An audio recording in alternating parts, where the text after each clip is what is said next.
Halo, apa kabar sahabat Republik Investor? Kembali lagi dengan saya Hendra Wardana. Di video kali ini saya akan coba sharing ke teman-teman mengenai market update dan saham-saham apa aja yang menarik buat teman-teman perhatikan sepekan ke depan.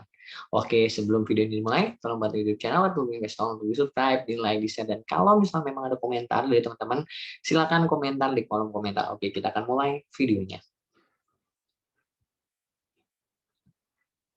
Oke, teman-teman, kita akan bahas mengenai kondisi dari IHSG-nya sendiri. Jadi kalau misalnya teman-teman lihat di pekan kemarin, IHSG itu bergerak di level 6.069 sampai tertingginya di 6.160 dan closing-nya di 6.070 atau minus 0,83%.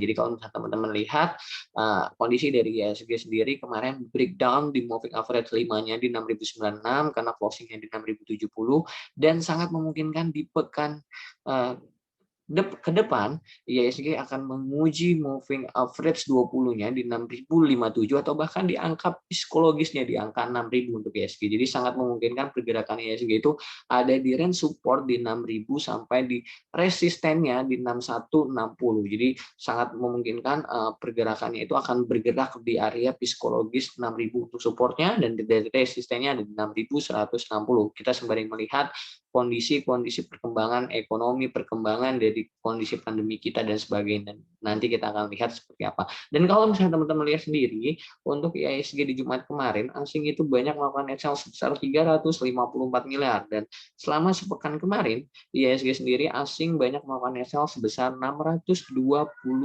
miliar. Jadi lumayan sangat besar. Nah, kalau misalnya teman-teman lihat kondisi dari Dow Jones-nya tadi malam atau Jumat kemarin, itu Dow Jones mengalami pelemahan 0,42%. Karena apa? Karena meningkatnya kecemasan seputar varian Delta dan potensial dampaknya terhadap momentum pembukaan kembali ekonomi menjadi faktor kunci di balik pergerakan harga. Jadi bisa dibilang kita sambil melihat nih kondisi dari perkembangan varian Delta ini. Jadi bisa dibilang Dow Jones pun juga sedikit mengalami kecemasan pelaku pasar di Amerika, jadi sedikit mengalami koreksi di sana. Kita akan melihat perkembangan-perkembangan baik itu dari di Amerika ataupun dari kondisi penanganan pandemi yang ada di Indonesia itu seperti apa. Jadi tadi untuk pergerakan dari IHSG-nya kita akan lihat mengenai asing banyak melakukan net buy dan net sell selama sepekan kemarin itu di saham apa aja sih? Nah, kita akan coba lihat nih teman-teman. Kita akan coba lihat bareng-bareng kira-kira di tanggal Juli dari tanggal 27 sampai 31 itu kemarin itu asing banyak melakukan oke, kita akan lihat dari 26, maaf dari 26 sampai bulan 7 kita ganti dulu ya teman-teman. Kita akan ganti sampai tanggal 30 ya. Jadi kita lihat asing banyak melakukan kita akan coba yang belinya dulu nih. Asing banyak melakukan beli di saham apa aja. Jadi teman-teman bisa lihat asing banyak melakukan net buy di saham Arto, jadi teman-teman bisa lihat nih, Bank Jago 232 miliar, ada saham Telkom 226 miliar, ada saham Inco 142 miliar, ada saham BABP 135 miliar, ada saham LPPF 119 miliar, dan ada BBRI sebesar 60 miliar. Dan asing banyak melakukan net sell di saham apa aja sepekan terakhir.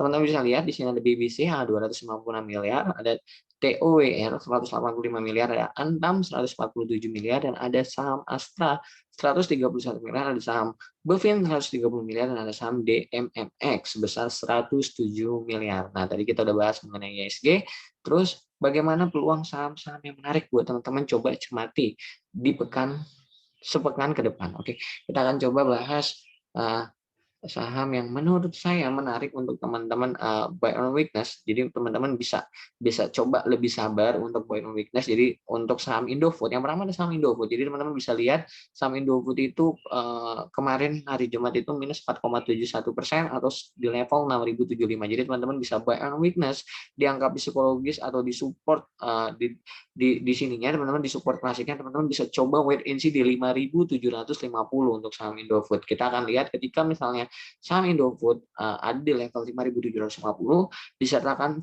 value dan volume yang sangat besar serta akumulasi yang sangat besar di sana untuk saham Indofood. Jadi teman-teman bisa untuk coba spekulatif buying di saham Indofood dengan target resisten terdekatnya di angka 6.500, stop loss teman-teman bisa dari 2 sampai 3% dari area teman-teman beli. Itu yang pertama ada saham Indofood. Yang kedua ada saham Telkom. Nah, ini andalan saya, Telkom. Jadi kalau misalnya teman-teman tadi lihat, salah satu saham yang banyak diakumulasi di pekan kemarin itu adalah saham Telkom. Jadi teman-teman bisa untuk coba akumulasi saham Telkom di angka psikologis level level 3.200 dengan target resisten terdekatnya itu ada di 3.300 dan resisten kedua itu ada di 3.350. Jadi teman-teman bisa kawal stop loss 2 sampai 3% dari area teman-teman beli itu untuk saham Telkom. Nah, saham-saham yang second liner-nya saya mesti jagoin Mari. Jadi kalau misalnya teman-teman kawal dengan moving average 5, jadi bisa dibilang kalau misalnya teman-teman belajar support resisten itu bisa diukur dengan namanya itu dynamic. Jadi dynamic itu berdasarkan dari supportnya itu bisa jadi moving average dan resistennya itu bisa jadi pakai moving average juga. Nah, jadi ini teman-teman bisa kawal dengan moving average 5. Jadi ketika misalnya dia nyentuh di area moving average 5 itu bisa jadi menjadikan teman-teman acuan untuk beli di area MA5, dan kalau misalnya dia udah menjauh dari moving average itu bisa menjadi target dari resisten teman-teman. Nah, closing kemarin naik 0,87 di level 464 dengan target resisten psikologis untuk saham Mari itu ada di level 500. Jadi teman-teman itu untuk saham Mari kawal dengan stop loss 2 sampai 3% dari area teman-teman. Nah, yang terakhir dari saya ini ada saham yang menurut saya volatilitasnya sangat tinggi, tapi bisa dibilang secara data akumulasinya sangat besar, itu ada saham BGTG. Jadi ini teman-teman harus kawal dengan stop loss yang sangat-sangat ketat. Jadi kalau misalnya dibilang polanya sangat sangat cantik, nah teman-teman bisa lihat di sini. Di sini polanya sangat cantik, jadi sangat memungkinkan untuk saham BGTG besok akan ke resisten klasiknya ini akan coba breakout di level 290, dikawal dengan stop loss-nya. Jadi teman-teman, saya kasih data sederhananya, teman-teman di sini kebentuk value-nya sangat tinggi. Nah, teman-teman bisa lihat nih dari sini tanggal 19 bulan 7, kita cek di menu code, teman-teman bisa cek broker masih buy stop. Nah, teman-teman bisa ganti tanggalnya sama bulannya itu 19 bulan 7. Nah, teman-teman bisa lihat di sini Samuel Sekuritas belinya sangat-sangat masif. 3,1 juta 120, 113. Jadi bisa dibilang ini sangat big akumulasi. Jadi bisa dibilang bayarnya sangat kuat di sana dan dia level 237 atau dibulatkan menjadi 238, sedangkan harga saat ini 266. Jadi bisa dibilang potensialnya masih sangat besar di saham ini, sedangkan scalernya sangat jauh. Jadi bisa dibilang big akumulasi, sangat kemungkinan kalau misalnya berdasarkan dari teori yang saya punya, yang saya coba share ke teman-teman, masih sangat memungkinkan saham BGTG akan coba breakout di level 290. Tapi kembali lagi, market itu misteri, jadi tolong dikawal stop loss dari masing-masing teman-teman punya trading plan. Oke, itu aja video dari saya, semoga bermanfaat buat teman-teman. Kalau misalnya memang ada masukan dari teman-teman, silakan komentar di kolom komentar. Sampai ketemu lagi di video saya berikutnya.